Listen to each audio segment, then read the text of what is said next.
Namaste, Dandavat Pranam. By the instruction and grace of our spiritual master on Vishnupad, Paramahamsa, Sripad Bhakti and Madhava Puri Mahārāja, we are here reading Srimad Bhagavatam. Om Namo Bhagavate Vasudevaya.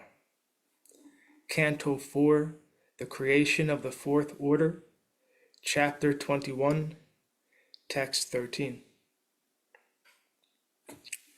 Ekadasin Mahasatra Dikṣhatatra Divokasam Samhajo Brahmarshinam Cha Vajarshinam Cha Sattama. Once upon a time, King Pṛthu initiated the performance of a great sacrifice in which great saintly sages, brahmanas, demigods from higher planetary systems, and great saintly kings known as Rajarishis all assembled together. Purport. In this verse, the most significant point is that although King Pṛthu's residential quarters were in India, between the rivers Ganges and Yamuna, the demigods also participated in the great sacrifice he performed. This indicates that formerly the demigods used to come to this planet. Similarly, great personalities like Arjuna, Yudhisthira, and many others used to visit higher planetary systems. Thus, there was interplanetary communication via suitable airplanes and space vehicles. Text 14. Tasmin arhatsu sarveshu svarchiteshu yatarhata Uthita sada somadye taranam udurad iva. In that great assembly, Mahārāja Pṛthu first of all worshipped all the respectable visitors according to their respective positions. After this, he stood up in the midst of the assembly, and it appeared that the full moon had arisen amongst the stars. Purport. According to the Vedic system, the reception of great exalted personalities as arranged by Pṛthu Mahārāja in that great sacrificial arena is very important. The first procedure in receiving guests is to wash their feet, and it is learned from Vedic literature that one time when Mahārāja Yudhisthira performed a Rajasuya Yajna, Krishna took charge of washing the feet of visitors. Similarly, Mahārāja Pṛthu also arranged for the proper reception of the demigods, the saintly sages, the brahmanas, and the great kings. Text 15.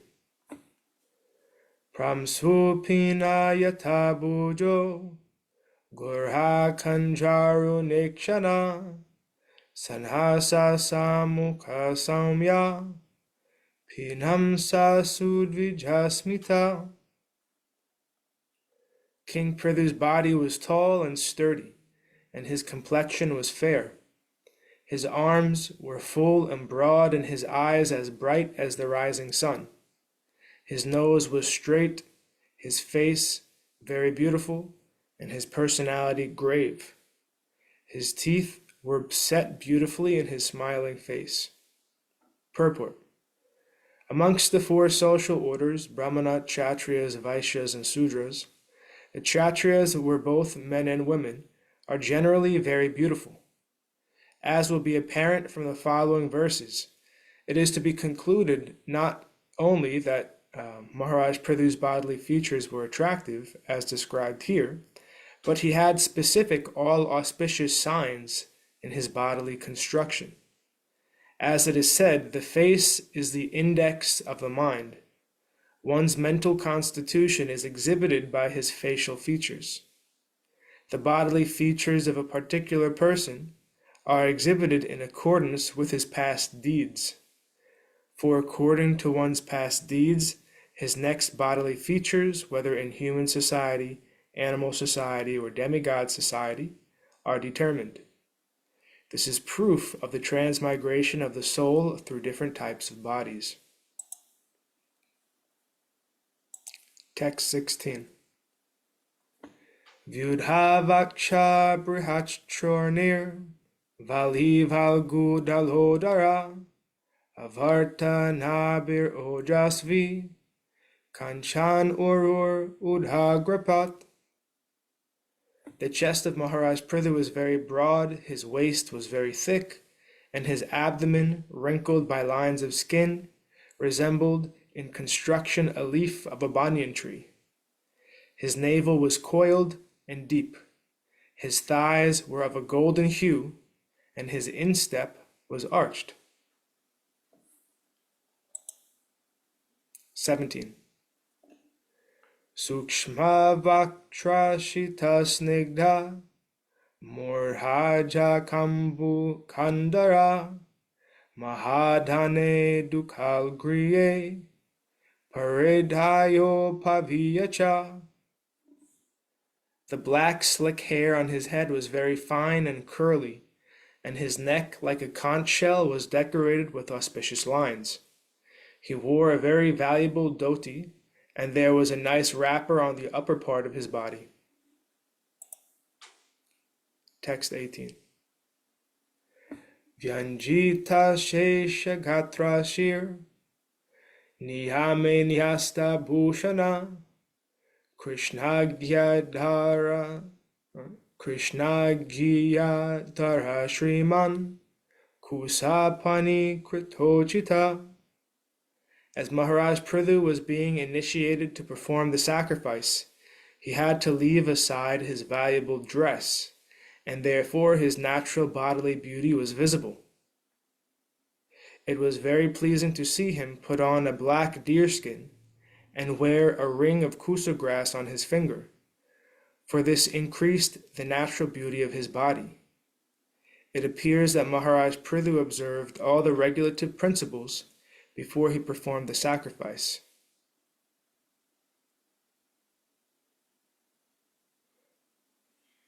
I just want to point out this one word in the verse. It mentions Krishna Jiya. So I thought Lord Krishna was going to be mentioned in the verse, but Krishna's name is just being used, meaning the word black. So I think that's interesting.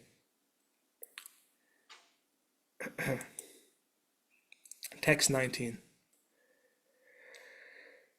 Sishira snigdha taraksha samhaikshata samantata uchivan idam urvisa sadha samhar sayan iva. Just to encourage the members of the assembly and to enhance their pleasure, King Pṛthu glanced over them with eyes that seemed like stars in a sky wet with dew. He then spoke to them in a great voice. Text 20. Charu chitra padam shlakshnam mrishtam gudham aviklavam sarvesham upakarartam tadha anuvadan iva. Maharaj Pṛthu's speech was very beautiful, full of metaphorical language, clearly understandable, and very pleasing to hear. His words were all grave and certain. It appears that when he spoke, he expressed his personal realization of the absolute truth in order to benefit all who were present. Purport. Maharaj Pṛthu was beautiful in his external bodily features, and his speech was also very glorious in all respects. His words, which were nicely composed and highly metaphorical ornamental language, were pleasing to hear and were not only mellow, but also very clearly understandable and without doubt or ambiguity. Text 21. Rajo vacha sabhya shrinuta bhadram va sadhavo ya ihagata satsu jigyasu birdharnam evedyam svamanishitam. King Pṛthu said, O gentle members of the assembly, may all good fortune be upon you. May all of you great souls who have come to attend this meeting kindly hear my prayer attentively. A person who is actually inquisitive must present his decision before an assembly of noble souls. Purport. In this verse, the word sadhava, all great souls, is very significant.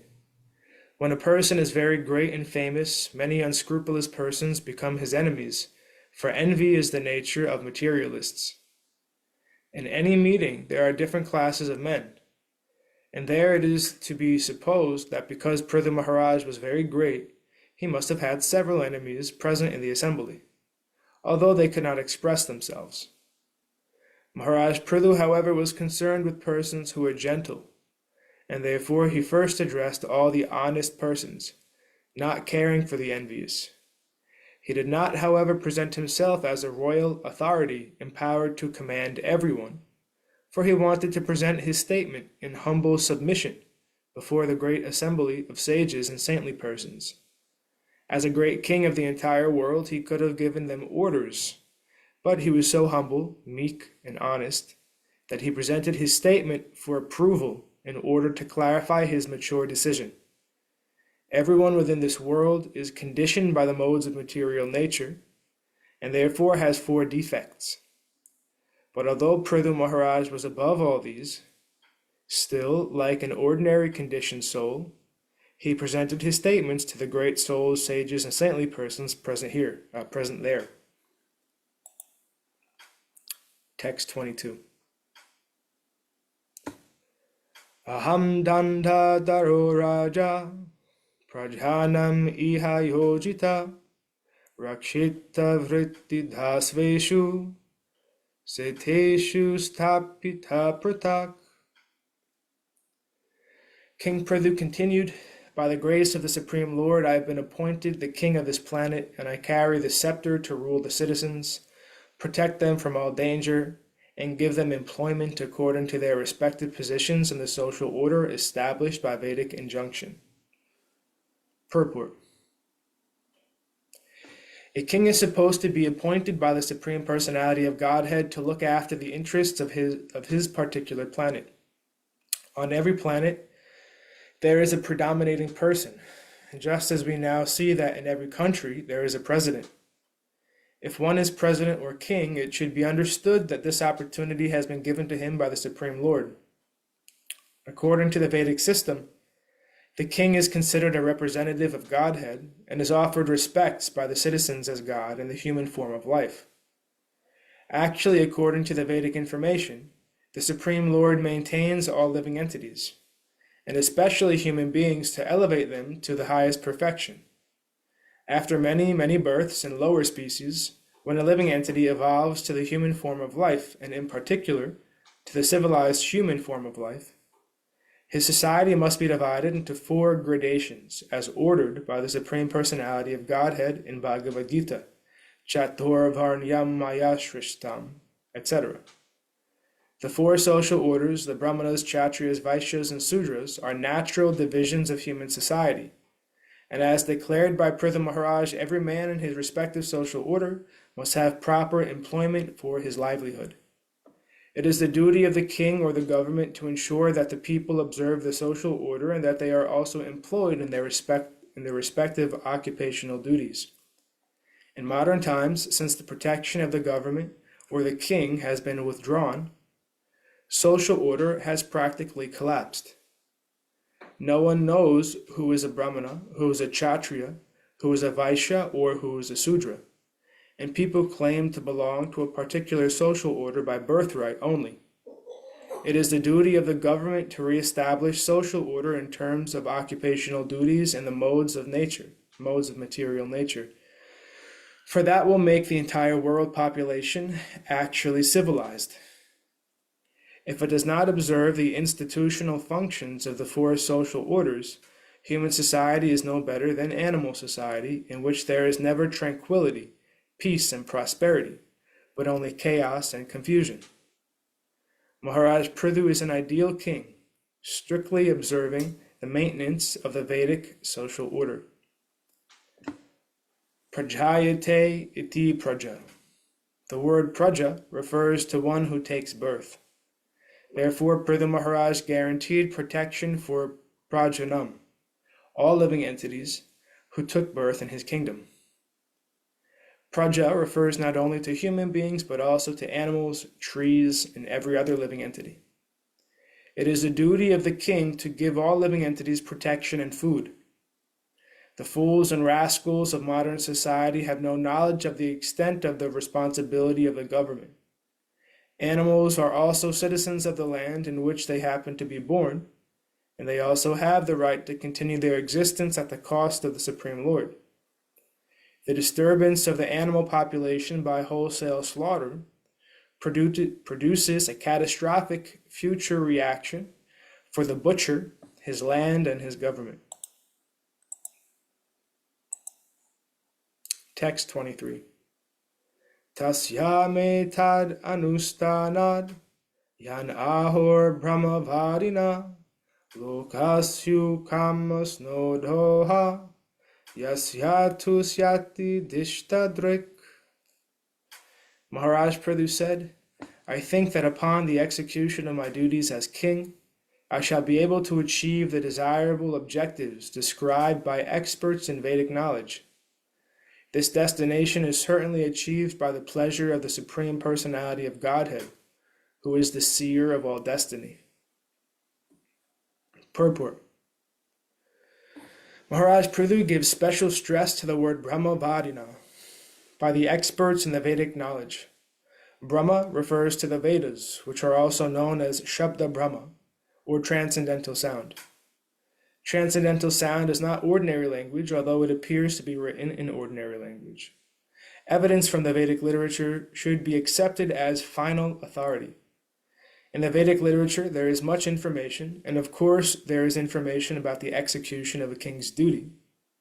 A responsible king who executes his appointed duty by giving proper protection to all living entities on his planet is promoted to the heavenly planetary system.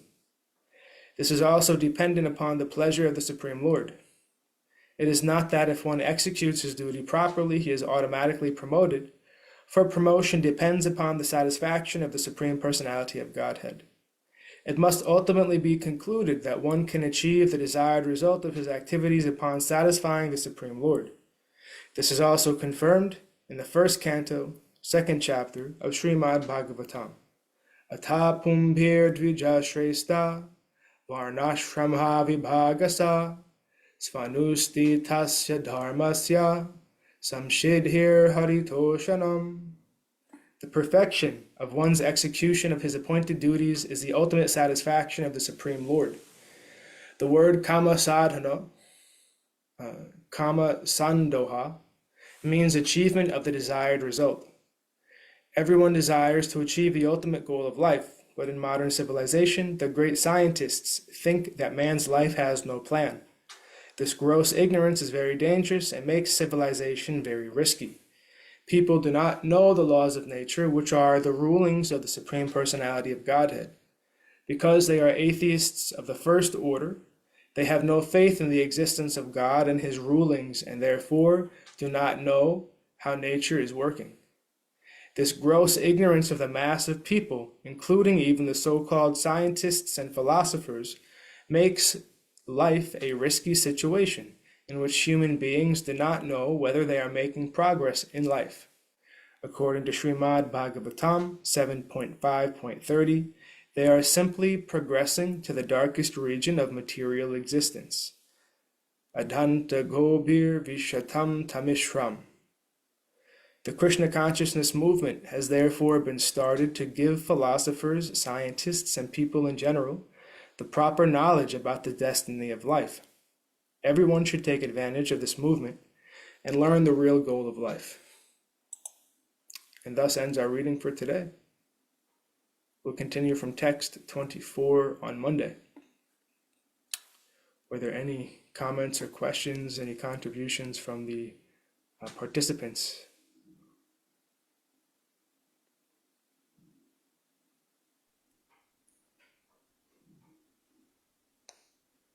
Jai Vishnu Hello, sir. Pad It is very nice. Yes. It is very nice to follow your reading. Very nicely you have presented. I am thinking about the occupational classification.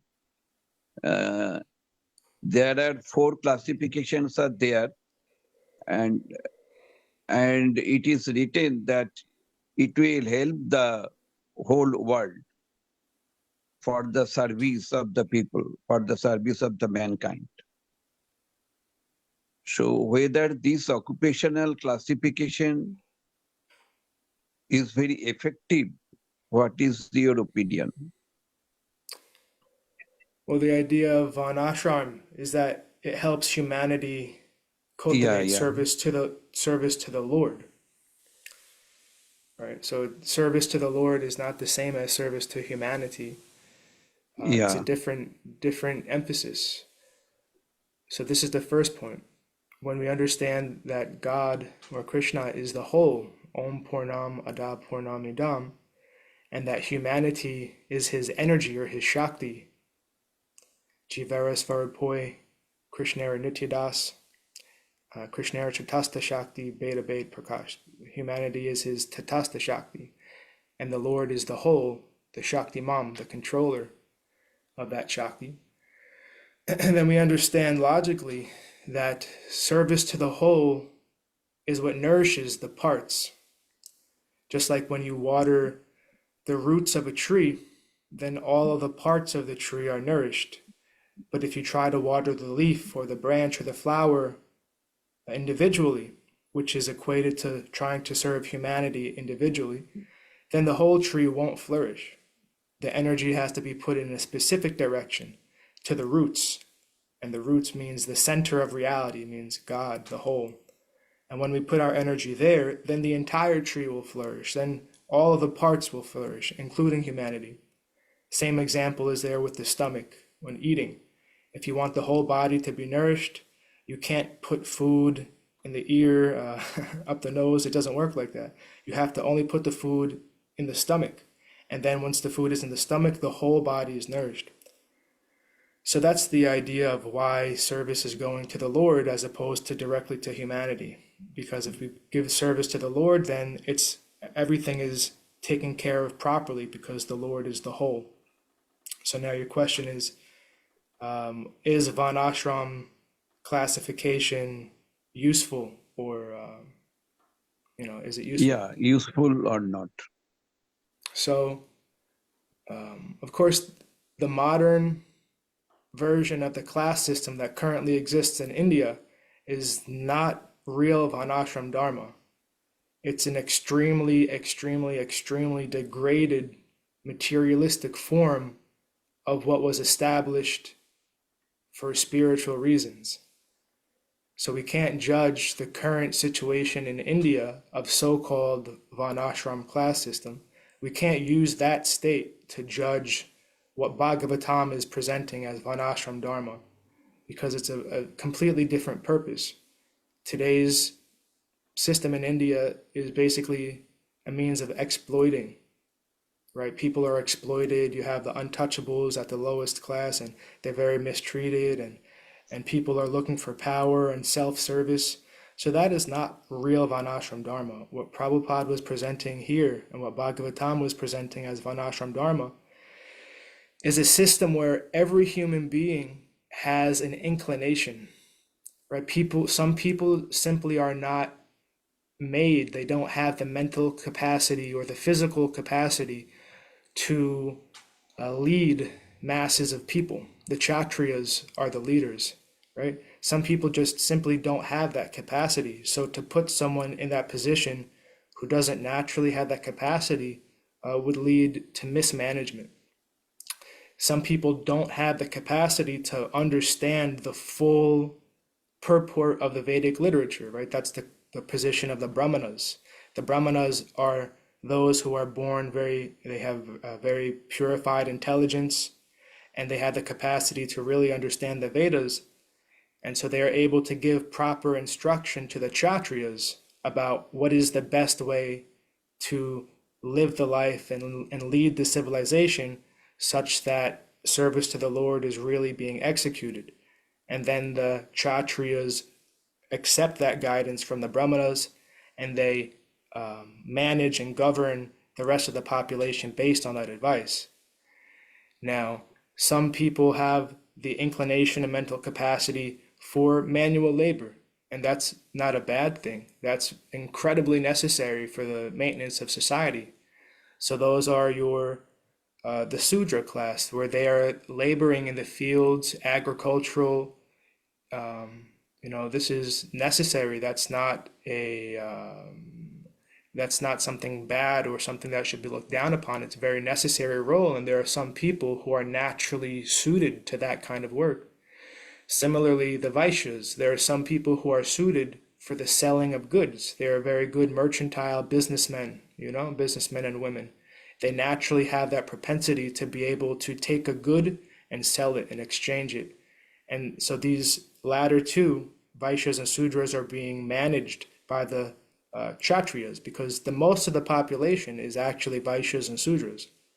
So this system, in its ideal form, in the form that was presented by Bhagavatam and the form that Prabhupada is advocating for here, yes, it's very good, because it's not based on externally forced roles. It's based on what is a human being's innate nature and how to bring that out in a very harmonious way with the rest of society, filled with people of different natures, and how to harmonize all that in the service of the Lord for the betterment and the flourishing of everybody.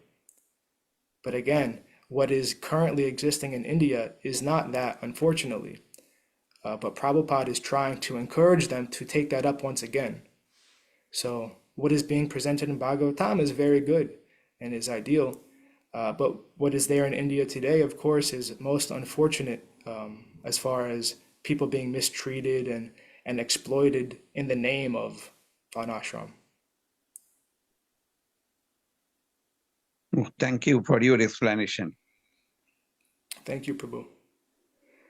And I also just wanted to inform you, we have our own conference coming up in December. It's online on Zoom, and I can send you the information if you like. It will be in the WhatsApp group, and you're welcome to come as a participant if you like. Okay, sure. Jai. Jayam Vishnupad Paramahamsa Sripad Bhakti Madhava Puri Mahārāja ki Jai. Jayam Vishnupad Paramahamsa Srila A.C. Bhaktivedanta Swami Prabhupada ki Jai. Jayam Vishnupad Paramahamsa Srila Bhakti Rakshak Sridhara Dev Goswami Maharaj ki Jai. Jayam Vishnupad Paramahamsa Srila Bhakti Sundar Govinda Dev Goswami Maharaj ki Jai. Jayam Vishnupad Paramahamsa Srila Bhakti Nirmal Acharya Goswami Maharaj ki Jai. Jai Vishnupad Paramahamsa Srila Bhakti Niskam Shanta Maharaj ki Jai. Jai Rupanuga Guru Varga ki Jai. All glories to the assembled devotees, all glories to the worldwide devotees, Sama Bhaktiveda Vrinda ki Jai. Jai Navadvip Dham ki Jai, Nrsimhapali Dham ki Jai, Mayapur Dham ki Jai. Jagannath Puri Dham ki Jai, Jagannath Baladev Subhadra Ju ki Jai. Ganga Mai Yamuna Mai ki Jai. Vrindavan Dham ki Jai. Giri Govardhan Govardhan Dham ki Jai. Sham Kund Radha Kund ki Jai. Tulsi Devi Bhakti Devi Vrinda Devi ki Jai. Jai Srimad Bhagavatam ki Jai. Jai Harinam Sankirtan Yagya ki Jai. Scientific Sankirtan Yagya ki Jai. Princeton Bhaktivedanta Institute ki Jai. Sri Chaitanya Saraswat Institute ki Jai. Sri Chaitanya Saraswat Mat ki Jai. Nitaya Gaura Premanandi Hari Hari Hari Jai Srimati Uma Devi Dasi ki Jai. Jai Professor Roy ki Jai. Hare Krishna. Jai. Sripad Krishna Keshav Prabhu ji ki jai. Jai Gurudev. Dandavat. Dandavat pranams. Hari Bol, Hari Bol.